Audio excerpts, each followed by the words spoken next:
Henry Fayol inicia su enfoque teniendo como referencia la empresa hullera, la empresa industrial y la empresa estatal. Él desarrolla un esquema básico que consta de 4 elementos: operaciones de la empresa, elementos de la administración, principios de la administración y procedimientos de la administración.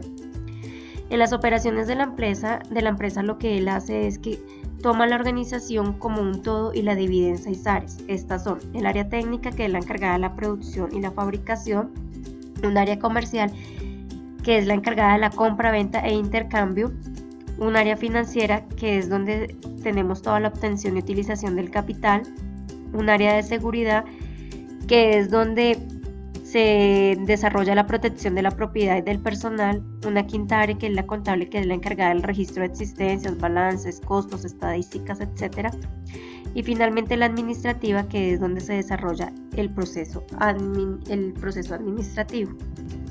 Después de dividir la empresa en 6 áreas, en sus 6 operaciones, él habla de los elementos de la administración. Dentro de los elementos de la administración encontramos el proceso administrativo que actualmente se conoce. Entonces él empieza por decir que la planificación o la previsión, también llamada previsión, es el programa de acción o la herramienta de planeación. Esta tiene 4 características: la unidad, la continuidad, la flexibilidad y la precisión. Luego habla de la organización. En la organización es donde lleva la mayoría del tiempo haciendo estudios y observando.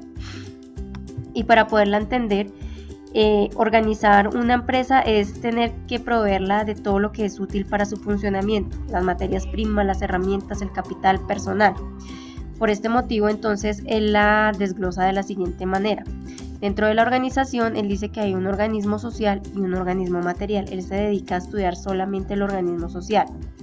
Dentro de ese organismo social se da la descripción de la estructura organizacional, que se divide a su vez en el crecimiento del cuerpo social, el crecimiento de todos los empleados, las formas que toma en los diversos niveles a medida que va creciendo el cuerpo social, la ramificación de las diversas unidades y el número de niveles jerárquicos.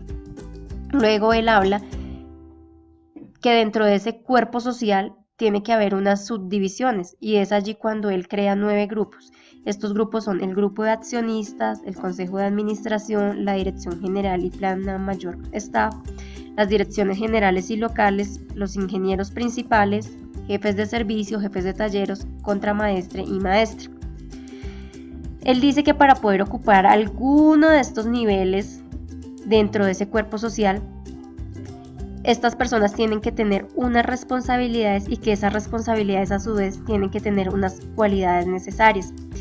Pero para que todo esto se pueda dar y se pueda como terminar de concretar, él habla de algo muy importante que siempre tuvo en mente, y es que para obtener cualquiera de estos niveles o cargos, la persona tiene que tener una formación adecuada, aparte de las responsabilidades y las cualidades que necesita, porque para él la formación siempre fue importante, y él siempre quiso que la formación en administración se diera desde la primaria, o si no era posible desde el bachillerato, para que todas las personas tuvieran una visión diferente en administración.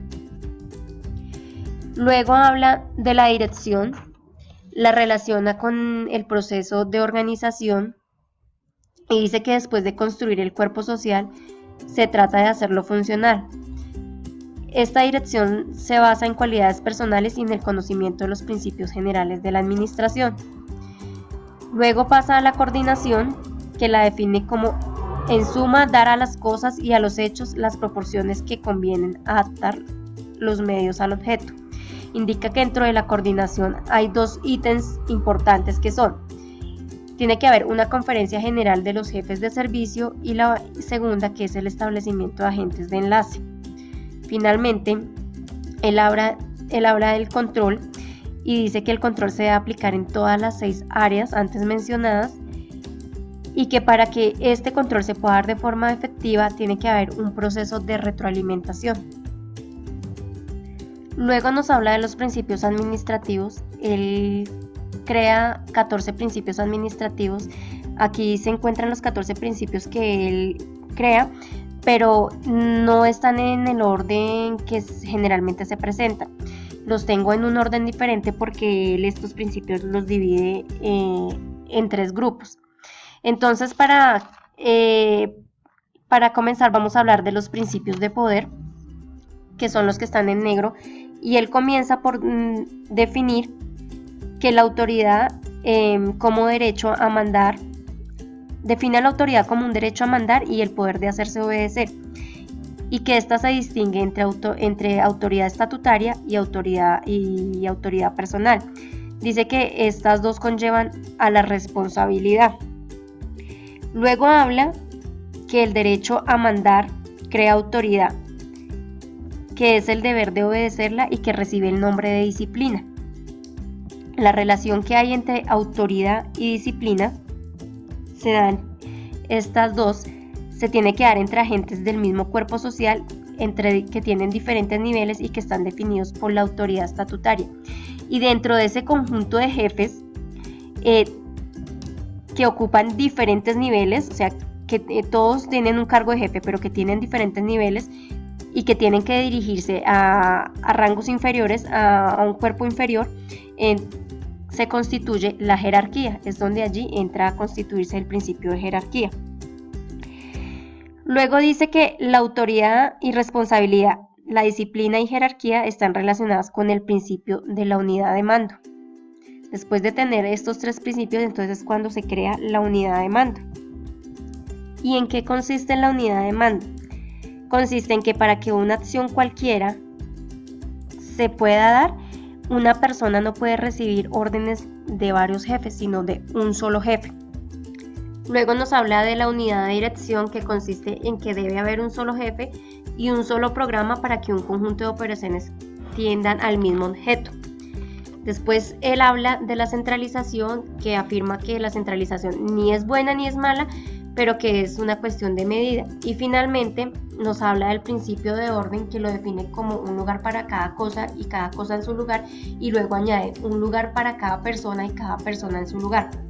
Un buen orden social supone una buena organización y un buen reclutamiento. Luego habla de los principios acerca de los agentes del cuerpo social y sus características deseables. Entonces él observa en las empresas donde trabaja que hay un problema en general, que es la inconvivencia, y que esa inconvivencia fomenta la división entre el personal y el abuso de comunicaciones escritas. Y a partir de esto, él crea el principio de la subordinación de los intereses individuales a los generales y el principio de la unión personal. De la unión de estos 2 principios se crea el principio de la iniciativa. Entonces él dice que una persona con iniciativa, personas con iniciativas unidas y subordinadas a los intereses generales, son personas que necesitan un trato con equidad. Es allí cuando nace este nuevo principio. Y teniendo estos principios listos, claros, entonces se crea una estabilidad personal. Finalmente habla de los principios articulados alrededor del trabajo y la remuneración. El primer principio que él aborda es la división del trabajo, que tiene como consecuencia la especialización de las funciones y la separación de los poderes.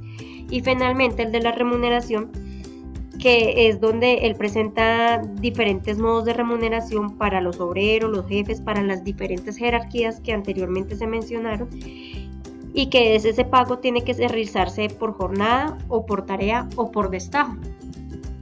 Bueno, entonces luego de estos principios de administración que creó, él habla de los procedimientos de la administración, que son los siguientes: el estudio general, el programa de acción, al que se refiere al tratar el elemento llamado provisión, el informe de un subordinado a su jefe, las conferencias de jefes de servicio, instrumento que sirve para la coordinación, el cuadro de organización u organigrama, instrumento del elemento llamado organización, el cronometraje, que aunque no se indica, parecería relacionado con el elemento llamado previsión. Las críticas que ha recibido esta teoría, pues muchos han hecho críticas acerca de esta teoría. Yo tomé 2 al azar. Una de ellas fue de Simon y Marsh, que critican la departamentalización no por el hecho como la clasifica, sino por el hecho porque dentro de ese proceso de departamentalización hay una asignación de actividades entre un número de personas. Para poder lograr esas actividades se debe contar con tiempos y lugares específicos, y por este motivo es que los problemas de coordinación no desaparecen. Henry Fayol creía que por estructurar o departamentalizar en la forma en que lo hizo, pues los problemas de coordinación iban a desaparecer, y no por eso desaparecieron los problemas. ¿Por qué no desaparecieron? Pues porque no se tienen en cuenta otros factores que implican el desarrollo de las actividades, y porque tampoco se tiene pues en cuenta el contexto externo de la organización. Otra teoría que tomé otra crítica que tomé fue la de Lisbeth, que aporta que en muchos de la estructura formal que él creó, pues es con la que actualmente trabajamos, como el proceso administrativo y pues las áreas de división que tienen las empresas fueron tomadas de él, y pues algunas partes de la jerarquización también, de los niveles jerárquicos también fueron tomados, aunque claro que estos se modifican dependiendo pues de los diferentes factores.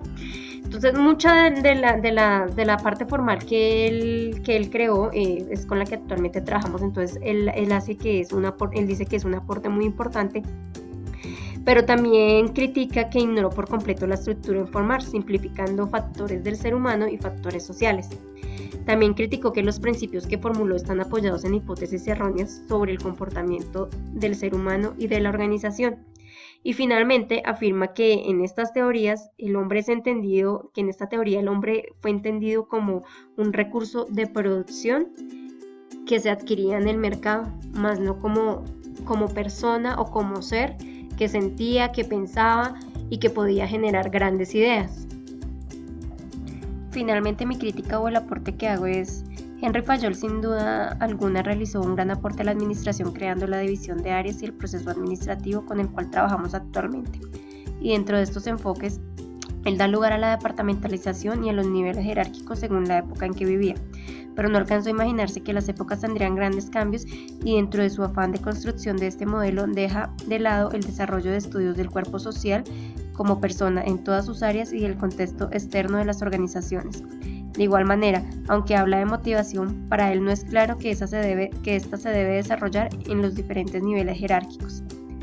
La preocupación que se sentía por la educación que debía adquirir el cuerpo social de la organización es un punto a favor en esta teoría, porque personas capacitadas permiten la agilidad, calidad e innovación en los diferentes procesos. Al hablar de comunicación también omite un punto importante, y es el de la articulación entre todos los niveles jerárquicos y entre los departamentos.